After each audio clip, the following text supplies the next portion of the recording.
Have you ever watched someone disappear from their own life? Not move away, not slowly drift, but vanish. Phone number changed, social media wiped, group chats muted, family blocked, friends confused. One day, they're there, laughing at dinner, sending memes, making plans. The next day, silence. No explanation, no closure, just a clean cut. It feels dramatic, maybe even cruel, but what if I told you that when someone cuts everyone off, it's rarely about drama and almost always about survival? Tonight, we're diving deep into the psychology of people who cut everyone off, not to judge them, not to glorify them, but to understand what drives someone to burn every bridge at once, and whether it's self-protection, self-sabotage, or something far more complicated. At first glance, cutting everyone off can look powerful. Social media is full of phrases like, protect your peace, and energy doesn't lie. And sometimes, yes, walking away is healthy, leaving toxic environments, ending abusive relationships, creating distance from people who disrespect your boundaries. That's growth. But that's not what we're talking about here. We're talking about the person who doesn't just distance themselves from toxic people. They distance themselves from everyone.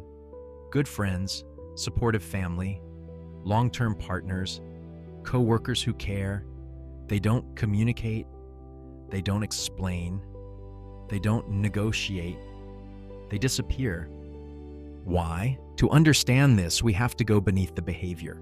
Because the behavior is loud, but the psychology behind it is quiet and usually wounded. One of the most common reasons people cut everyone off is emotional overwhelm. Some individuals don't know how to process conflict. When tension rises, their nervous system goes into threat mode. It's not just uncomfortable, it feels unsafe. Their heart races, their chest tightens, their mind floods with worst-case scenarios.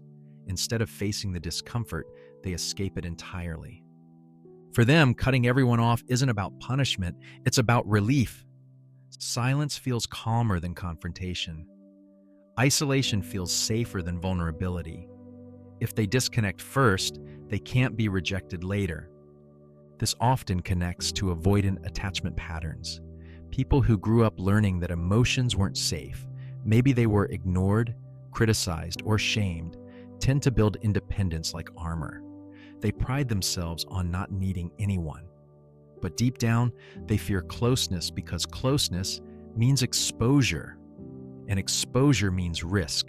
So, when relationships start requiring emotional intimacy, instead of leaning in, they shut down. Another powerful driver is betrayal trauma. If someone has experienced deep betrayal, cheating, abandonment, manipulation, it can rewire how they view connection. The brain becomes hypervigilant. It scans for red flags constantly. It anticipates hurt before it happens. Eventually, the logic becomes, if everyone hurts you, it's safer to trust no one. And when that belief hardens, cutting everyone off can feel rational. It becomes a preemptive strike against future pain. But here's the paradox. The same person who says, I'm better off alone, often feels intensely lonely. Humans are wired for connection. Our brains release oxytocin when we bond. Our nervous systems regulate through safe social interaction.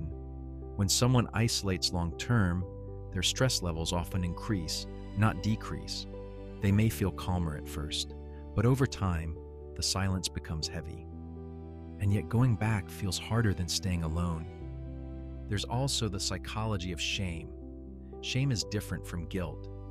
Guilt says, I did something bad. Shame says, I am something bad.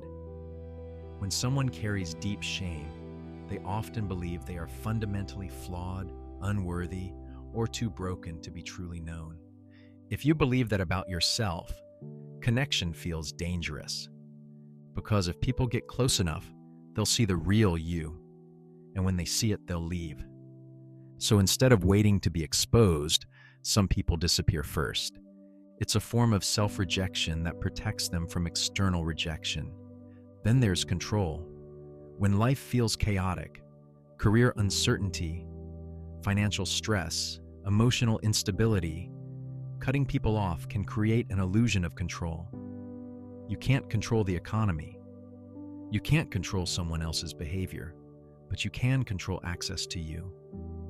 And for someone who feels powerless, that control can be intoxicating. But here's the problem. When someone cuts everyone off repeatedly, it often becomes a cycle.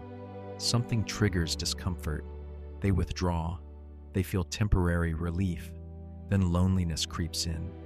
Eventually, they reconnect or build new relationships. Things feel good for a while.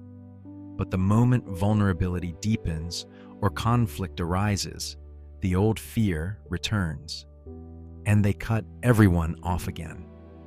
Over time, this pattern erodes trust. Friends stop reaching out.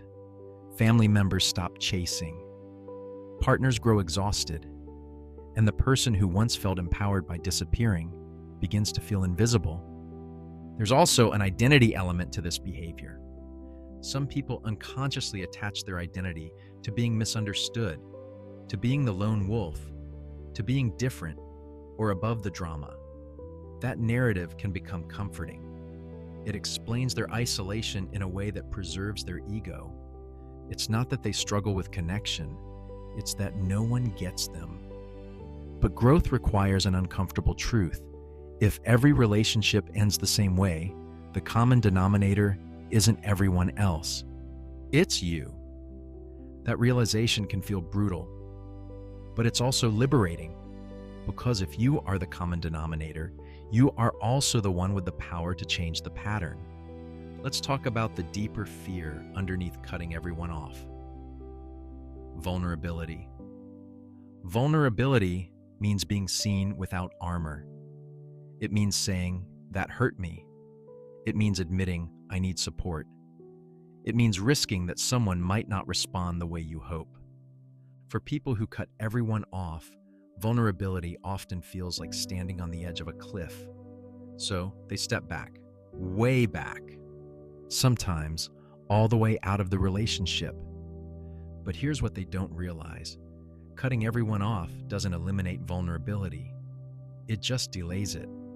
Because eventually you will need someone. Humans always do. And when that moment comes, the fear will still be there. Stronger because it hasn't been practiced through. There's also the mental health component. Depression can make social interaction feel exhausting. Anxiety can make every conversation feel like performance. Trauma can make ordinary disagreements feel threatening. In these cases, isolation isn't arrogance, it's depletion. The person may not be thinking, "I don't need anyone." They may be thinking, "I don't have the energy to be around anyone."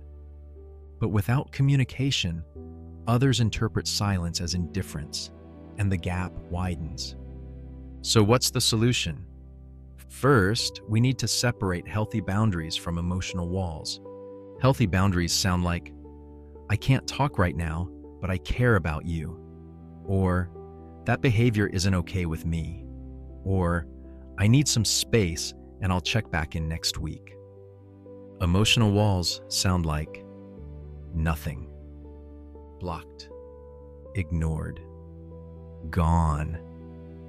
The difference is communication. If you're someone who tends to cut everyone off, start small.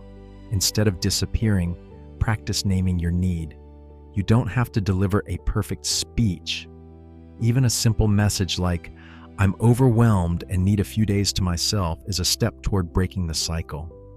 Second, examine the story you tell yourself about people. Do you assume they will eventually hurt you? Do you believe closeness equals control? Do you think needing someone makes you weak? These beliefs didn't appear randomly. They were formed through experience. But not all past experiences predict the future. Therapy can be incredibly powerful here, especially for attachment wounds and betrayal trauma. When you unpack where the fear began, you gain space to choose differently. Third, learn emotional regulation skills. When conflict arises, your body reacts before your logic does. Deep breathing, grounding exercises, journaling before responding. These tools create a pause, and in that pause, you can choose communication instead of disappearance. If you're on the other side, if someone cut you off, understand this. Their silence says more about their coping skills than your worth. It's natural to search for what you did wrong, but often the cutoff is about their internal storm, not your behavior. That doesn't mean you tolerate repeated abandonment. It means you stop personalizing what you cannot control. Connection is risky. It always has been, but isolation carries its own cost. The people who cut everyone off often believe they are protecting themselves from pain. What they don't see is that they're also blocking joy, support, intimacy, and growth.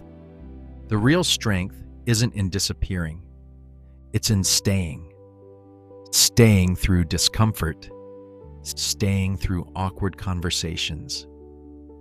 Staying long enough to repair instead of run. Repair is a skill, and like any skill, it can be learned. Imagine a different scenario. Instead of cutting everyone off when overwhelmed, you send one honest message. Instead of blocking, you set a boundary. Instead of assuming betrayal, you ask a clarifying question. That single shift can change the entire trajectory of your relationships. Because most people don't expect perfection. They expect effort, they expect honesty, they expect to know where they stand. When someone vanishes, it creates a psychological wound called ambiguous loss. There's no clear ending, no closure, just a question mark. And that ambiguity can linger for years. If you've been the one who disappeared before, consider the power of accountability. Reaching out doesn't make you weak. Saying, "I handled that poorly, I was overwhelmed and shut down," can heal more than you realize. Not everyone will welcome you back, and that's okay. Growth isn't about controlling outcomes. It's about changing patterns.